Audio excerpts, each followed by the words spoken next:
मैं Deepak Kumar Mishra Saraswati group of colleges के इस डिजिटल प्लेटफॉर्म पर हिंदी विषय को लेकर उपस्थित हूँ। आप सभी का स्वागत है। हम लोग बीए भाग 1 स्नातक प्रथम वर्ष में हिंदी विषय के अंतर्गत द्वितीय प्रश्न पत्र पर चर्चा कर रहे हैं।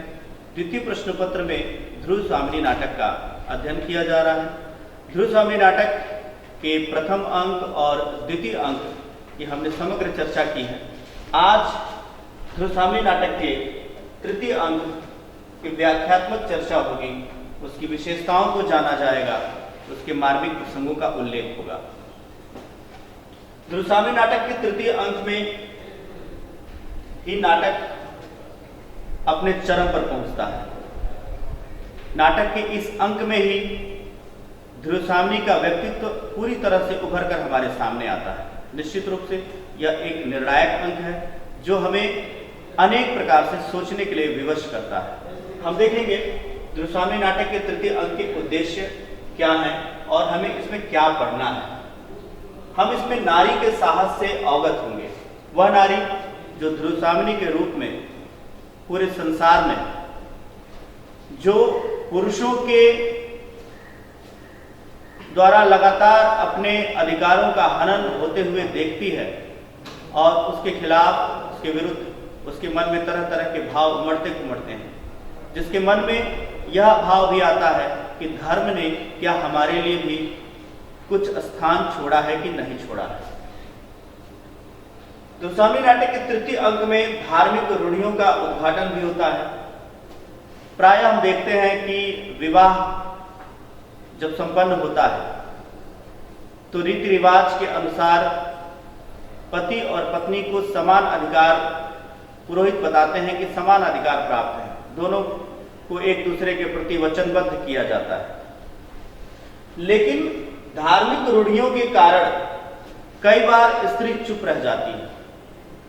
वह विवश हो जाती है क्योंकि उसे बार बार धर्म का बोध कराया जाता है, धर्म की राह बताई जाती है और यह कहा जाता है कि पुरुष तुम्हारा स्वामी है, पुरुष ही तुम्हारे निर्णय लेने के लिए उत्तरदायी है, पुरुष ही तुम्हारा मार्गदर्शन कर सकता है और पुरुष का ही निर्णय सर्वमान्य है। नारी की सामाजिक स्थिति क्या है, इसको भी हम समझेंगे। नारी की सामाजिक स्थिति आज भी विडंबनापूर्ण है। जब गुप्त काल था उस समय ध्रुव स्वामिनी एक ऐसी पात्र के रूप में थी जिन्होंने सदियों तक के लिए प्रेरणा पैदा की, ऐसी प्रेरणा पैदा की जो यह बताती है कि नारी अपने अधिकारों को लेकर सदैव सतर्क रहे, सचेत रहे। उसके अंदर वह सभी क्षमताएं हैं जो एक पुरुष के अंदर है। नारी की सामाजिक स्थिति आज भी शोचनीय है। आज भी असंख्य महिलाएं अलग अलग पीड़ा के दौर से गुजरती हैं, जीवन संघर्ष करती हैं, उपेक्षित रहती हैं। लोकतंत्र की महत्ता भी इस अंक में स्थापित होती है। इस अंक में यह पता चलता है कि सत्य और न्याय के मार्ग का अनुसरण कैसे किया जाना चाहिए। मंदाकिनी और ध्रुव स्वामिनी दोनों ही पात्र यहाँ इस अंक में न केवल रामरूख के समक्ष प्रश्न उठाते हैं, अपितु वह पुरोहित से भी धर्म और नैतिकता के अनेक प्रश्न करते हैं। प्रश्न करने का जो अधिकार है, अपनी बात रखने का जो अधिकार है, वह एक लोकतांत्रिक अधिकार है। न्याय पाने का जो अधिकार है वह एक लोकतांत्रिक अधिकार है। तृतीय अंक लोकतंत्र की स्थापना करता है ध्रुव स्वामिनी नाटक में। आगे हम देखेंगे ध्रुव स्वामिनी नाटक के तृतीय अंक का संक्षिप्त सारांश। तृतीय अंक का प्रारंभ शक दुर्ग से होता है। कथानक अत्यंत रोचक है। तीसरे अंक का वस्तु विन्यास पूर्ण रूप से नाटकीय है। तीसरे अंक का संक्षिप्त कथानक इस प्रकार है। हम तीसरे अंक की जो शुरुआत करते हैं वो हम पाते हैं कि तीसरा अंक शक शिविर में ही शुरू हो रहा है। शकराज मारा जा चुका है। शकराज के मारे जाने के पश्चात जो ध्रुव स्वामिनी अपने पति रामगुप्त के द्वारा दूसरे के पास उपहार में दी गई थी और जिसके पास उपहार में भेजी गई, उसने उसको अभी स्वीकार भी नहीं किया था, तब तक वह मारा गया। अब ध्रुव स्वामिनी की स्थिति क्या है, यह प्रश्न उठता है इसी अंक में। हम देखेंगे इस अंक की शुरुआत में ही कोमा विनम्र प्रार्थना करती है शकराज के शव को ले जाने के लिए। वह दया याचना करती है कि शकराज का शव उसे ले जाने दिया जाए। वह ध्रुव स्वामिनी से करबद्ध प्रार्थना करती है कि प्रेम का उल्लास तो उसके अंदर भी कभी उमड़ा होगा, तो क्या वह प्रेम को नहीं समझती? वह शत्रु होते हुए भी, निश्चित रूप से ध्रुव स्वामिनी शत्रु होते हुए भी कोमा और शकराज के प्रति न्याय करती है और उन पर दया दिखाती है। उसकी प्रार्थना स्वीकार कर ली जाती है। महादेवी का उन्मत्त रूप हम तब देखते हैं जब महादेवी यह प्रश्न उठाती हैं कि अब मैं किस स्थिति में हूं, जबकि रामगुप्त ने मुझे उपहार में दे दिया शकराज को और शकराज मारा गया। अब मैं क्या हूं? क्या परित्यक्त नारी हूं? क्या मैं उपहार की ही वस्तु के रूप में लगातार आगे भी बढ़ती रहूंगी? क्या मैं किसी की विवाहिता होने के योग्य हूं अथवा नहीं? क्या मेरा पुनर्लगन हो सकता है कि नहीं? रामगुप्त द्वारा निरीह शकों का संहार हो जाता है। रामगुप्त के जो सैनिक हैं वह शव ले जाते समय ही कोमा की हत्या कर देते हैं। इस प्रकार हम देखते हैं कि जो रामगुप्त का अनाचार अत्याचार है वह इस अंग के आरंभिक भाग में भी जारी रहता है। रामगुप्त का भयभीत होना, हम यहां देखेंगे कि रामगुप्त किस प्रकार भयभीत हो रहा है। जब विभिन्न परिस्थितियां बनती हैं, वह पुरोहित चंद्रगुप्त, ध्रुव स्वामी और शिखर स्वामी के द्वारा किए गए अलग अलग तर्कों का सामना करता है, तो वह पूरी तरह निरुत्तर हो जाता है। वह उत्तर देने में सक्षम ही नहीं रह जाता और उसके सामने अनेक प्रश्न आके खड़े हो जाते हैं। तब वह घबरा के लांछन लगाना शुरू करता है। मंदाकिनी का धर्म व्यवस्था के लिए आग्रह। मंदाकिनी पुरोहित से लगातार प्रश्न करती है कि बताइए एक स्त्री की स्थिति क्या है। जब एक पुरुष विवाह के दौरान उससे वचन लेता है और उसको वचन देता है, तो उस वचन की आड़ में स्त्री के साथ किस किस प्रकार के शोषण होते हैं। पुरुष उसको सुरक्षित रखने के नाम पर किस किस प्रकार के अनाचार अत्याचार करता है। उसकी सुरक्षा के नाम पर जीवन भर स्त्री का शोषण किया जाता है। पुरोहित द्वारा किया गया निर्णय, पुरोहित निर्णय लेता है। पुरोहित निर्णय लेता है जो धर्म और नैतिकता के अनुसार समुचित है।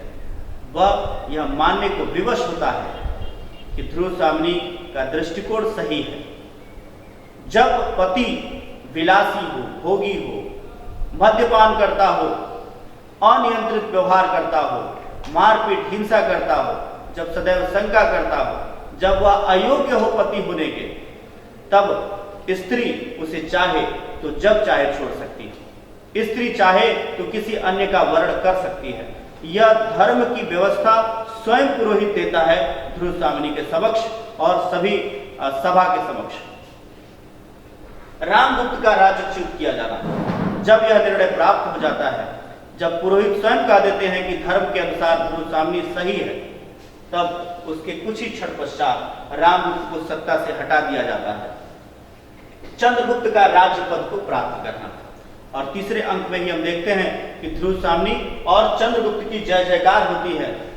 यहां यह पता चल जाता है कि अब सत्ता रामगुप्त के पास से चली गई है और सत्ता पर अधिकार अब चंद्रगुप्त का हो गया है। साथियों, तृतीय अंक को पढ़ने के दौरान धर्म और नैतिकता के विषय में हमारे भी अंदर चिंतन प्रक्रिया शुरू हो जाती है। हम स्त्री के अधिकारों और उसके दृष्टिकोण को समझते हैं। हम यह जान पाते हैं कि क्या धर्म की आड़ में धर्म ने केवल पुरुषों के ही पक्ष में वातावरण तैयार तो नहीं किया। क्या धर्म के नियामकों ने स्त्री को भी उतना ही महत्व दिया है, उतने ही अधिकार दिए हैं जितने पुरुष को दिए हैं। अतः कहा जा सकता है कि ध्रुव स्वामी नाटक का वस्तु विन्यास नाटकीय प्रतिभा का परिचायक है प्रसाद जी के। शिथिलता उसमें नाम मात्र की नहीं है। घटनाओं का नियोजन इतना सुंदर है कि कार्य व्यापार कहीं भी बंद नहीं होने पाया है। पूरे अंक में रोमांच बना रहता है। कथानक एकदम सुगठित है, उसे और पढ़ने का मन करता है और जिज्ञासा बनी रहती है कि देखें आगे क्या होता है, देखें आगे क्या होता है। अब हम ध्रुव स्वामी नाटक के मार्मिक प्रसंगों की व्याख्यात्मक आलोचना करेंगे।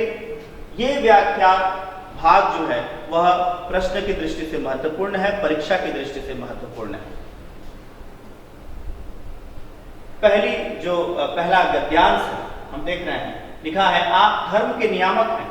जिन स्त्रियों को धर्म बंधन में बांधकर उनकी सम्मति के बिना आप उनका सब अधिकार छीन लेते हैं, तब क्या धर्म के पास कोई प्रतिकार नहीं, कोई संरक्षण नहीं रख छोड़ते जिससे वे स्त्रियां अपनी आपत्ति में अवलंब मांग सकें? जब हम एक लड़की, एक कन्या की शादी करते हैं और उसकी मर्जी के बिना, उसकी पसंद को जाने के बिना करते हैं, तब यदि लिखा है आप धर्म के नियामक हैं, जिन स्त्रियों को धर्म बंधन में बांधकर उनकी सम्मति के बिना आप उनका सब अधिकार छीन लेते हैं, तब यदि कोई विपरीत परिस्थिति पैदा हो जिससे उसका विवाह हुआ है, वह अयोग्य हो, वह दिन रात शराब में उन्मत्त रहता हो, वह जुआरी हो, जुए में सब कुछ दांव पर लगा देता हो, वह अत्याचारी हो, तब उस समय धर्म के पास कोई प्रतिकार नहीं, कोई संरक्षण नहीं रख छोड़ते जिससे वे स्त्रियां अपनी आपत्ति में अवलंब मांग सकें। ऐसे स्थिति में ऐसे पति जो अयोग्य है, अनाचारी है, जो प्रत्येक प्रकार से गलत है, क्या उसको जीवन भर स्त्री अपने सतीत्व के नाम पर, अपनी मर्यादा के कारण उसी के साथ जीवन यापन करना, उसी के साथ पूरा जीवन व्यतीत करना, यह विवशता स्त्री के साथ ही है? क्या धर्म ने जब धर्म के अनुसार ही संबंध जोड़े हैं तो स्त्री के लिए यह उपाय बनाया है कि नहीं कि स्त्री ऐसे पति का त्याग कर सके?